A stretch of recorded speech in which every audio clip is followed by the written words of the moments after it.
माँ बहुत हो गया, अब हमने अलग अलग बिजनेस करने का फैसला ले लिया है। हमारा साथ काम करना अब संभव नहीं है, हमारे विचार मेल नहीं खा रहे हैं। इस बिजनेस को पिताजी ने बड़ी मेहनत से खड़ा किया था, ना चाहते हुए भी उसका बंटवारा करना होगा। अखिल ने अपनी माँ शारदा जी से कहा, हाँ माँ, ज्यादा देर की तो कहीं घर में भी दीवार खड़ी ना हो जाए।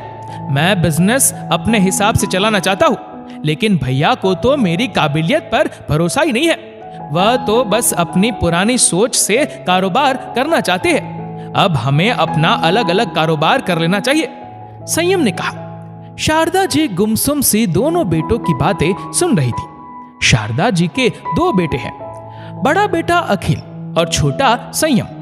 अखिल की पत्नी योगिता थी, उनको एक बेटे और एक बेटी होने का सौभाग्य प्राप्त था। संयम की पत्नी कामिनी थी, उनके 2 बेटे थे। परिवार का अपना फर्नीचर का शोरूम था, जहां हर तरह के फर्नीचर मिला करते थे।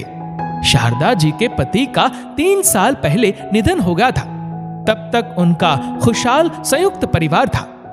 बड़ा बेटा अखिल अपने पिता के पद चिन्ह पर चलता था, जबकि संयम बिजनेस की बारीकियां सीख रहा था। वह विदेश से फर्नीचर से संबंधित बढ़िया कोर्स करके आया था। अखिल को अपने अनुभव पर भरोसा था, जबकि संयम को अपनी लेटेस्ट एजुकेशन पर। कुछ समय से दोनों भाइयों के विचार नहीं मिल रहे थे। बड़ा भाई क्वालिटी से समझौता नहीं करना चाहता था। फर्नीचर डिजाइन भी ज्यादातर पारंपरिक पसंद करता था। फर्नीचर के दाम भी क्वालिटी अनुसार ज्यादा रहते थे, जबकि संयम के अनुसार समय की मांग को देखते हुए हल्के और सस्ते फैंसी डिजाइन के फर्नीचर शोरूम में रखने चाहिए। दोनों भाइयों में अक्सर कहा सुनी हो जाती।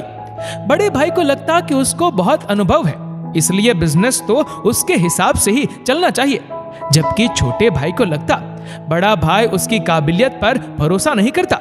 विदेश जाकर लेटेस्ट ट्रेंड सीखने का क्या फायदा हुआ। इसका असर घर की दोनों बहुओं पर भी पड़ने लगा।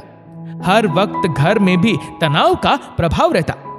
रसोई में हर वक्त दोनों बहुओं की बहस की आवाज सुनाई पड़ती। शारदा जी जानती थी कि इस घर की एकता को तोड़ने का काम उनके जेठ का बेटा रवि कर रहा है, जो बारी बारी से दोनों भाइयों को एक दूसरे के खिलाफ कर रहा है। शारदा जी ने पहले भी रवि की खराब नियत की बात अपने पति से भी की थी, लेकिन उन्हें रवि में कोई खोट नजर नहीं आता था। दोनों बेटों की बात सुनकर शारदा जी रात भर सो नहीं पाई। अगले दिन, अरे जानवी बेटा, कल 3 किलो मटर आए थे ना, उन्हें मेरे पास ला दे, मैं छील देती हूँ। ऐसा कर, तू भी मेरी मदद कर देना, फटाफट काम भी हो जाएगा और दादी पोती के बीच बातचीत भी हो जाएगी। रविवार की सुबह शारदा जी ने अपनी 13 वर्षीय पोती जानवी से कहा, हाँ दादी, लाती हूँ। जानवी बोली, दादी, मटर कितनी फ्रेश है ना, एकदम हरी हरी। इनके दाने भी कितने खूबसूरत है, देखो सारे दाने कैसे बराबर से एक दूसरे से सटे हैं, जरा भी उनके बीच जगह नहीं है। जानवी ने मटर छिलते हुए कहा, हाँ ये बात तो सही है, सारे दाने कैसे एकजुट, एक समान, एक दूसरे को सहारा दे रहे हैं। किसी दूसरे की हिम्मत नहीं है कि इनके बीच घुस पाए। देखो जानवी, मैंने एक दाना हटाया तो देखो, एक के हटते ही कैसे बाकी दाने ढीले पड़कर बिखर गए। ऐसे ही हम भी परिवार से अलग होकर बिखर जाते हैं। परिवार में हम एक दूसरे के सहारे से मजबूत बने रहते हैं, लेकिन अपने अहम में आकर अलग होने पर हमें कोई भी तोड़ सकता है। शारदा जी ने अपनी पोती को कहते हुए अपने दोनों बेटों को समझाने की कोशिश की। माँ, आप क्या कहना चाह रही है मैं अच्छी तरह से समझ रहा हूँ, लेकिन सभी कहते हैं कि मेरे परिपक्व व्यवहार, मेरी नीतियों और अनुभव के कारण हमारा बिजनेस चल रहा है। बड़ा बेटा अखिल बोला, भैया आप तो ऐसे कह रहे हैं जैसे मेरे काबिलियत और जोश की कोई कीमत ही नहीं।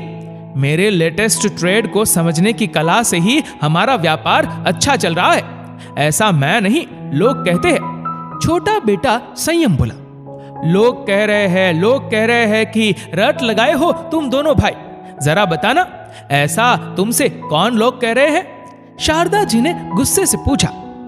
वह ताऊ जी का बेटा रवि है ना, वह मुझसे कह रहा था कि तुम तो अपने पिता की परछाई हो, तुम्हारे अनुभव के योगदान से ही तुम्हारा व्यापार अच्छा चल रहा है। छोटे भाई संयम को तो जरा भी समझ नहीं है, तुम्हारी मेहनत का फल तुम्हारा छोटा भाई खा रहा है। बड़ा बेटा अखिल बोला। अखिल की बात सुनते ही संयम बोल पड़ा, भैया ऐसे ही मुझसे भी रवि भैया कह रहे थे कि तुम्हारा शोरूम तो तुम्हारे कारण ही चल रहा है। लेटेस्ट ट्रेंड को समझने की खूब कला है तुम में। तुम्हारा भाई अखिल तो बस पुरानी सोच को लेकर चला आ रहा है। मेरी मानो तो अपना अलग बिजनेस डाल लो, अपने हिसाब से काम करना, देखना दिन दोगुनी रात चौगुनी तरक्की करोगे। छोटा बेटा संयम बोला। उस रवि ने फूट डालो और राज करो की नीति अपना ली तुम दोनों भाइयों के बीच। उसे पता है कि तुम दोनों अलग अलग प्रतिभा के धनी हो। अगर तुम दोनों इसी तरह मिलकर काम करोगे तो तुम दोनों फर्नीचर के व्यापार में पूरे राज्य में नंबर 1 पर आ जाओगे। इसलिए उसने तुम दोनों भाइयों के बीच में भेदभाव पैदा कर दिया, जिससे कि तुम दोनों आपस में ही लड़ते रहो। वह तुम दोनों को सफल होते नहीं देख पा रहा था। उसका अपना भी तो छोटा सा फर्नीचर का कारोबार है।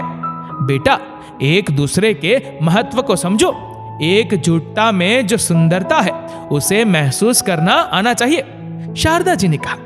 मां की सीख ने परिवार को टूटने से बचा लिया। दोनों बेटों की गर्दन नीचे झुक गई। वह मां की सीख को अच्छी तरह समझ गए थे। दोनों भाइयों ने अपनी अपनी प्रतिभा का उपयोग करते हुए अपने बिजनेस को आगे बढ़ाने का निश्चय किया। दोस्तों, परिवार में इतनी एकता होनी चाहिए कि किसी गैर की हिम्मत भी ना हो बीच में घुसकर परिवार को तोड़ सके। इस वीडियो को लेकर आपकी क्या राय है, नीचे कमेंट करके जरूर बताएगा। और अगर आपको वीडियो अच्छा लगा हो तो इस वीडियो को लाइक करेगा, शेयर करेगा ज्यादा से ज्यादा लोगों तक। और ऐसे ही और भी इंस्पिरेशनल वीडियोस के लिए सब्सक्राइब करें हमारे यूट्यूब चैनल को और फेसबुक पर फॉलो करें हमारे पेज को। धन्यवाद।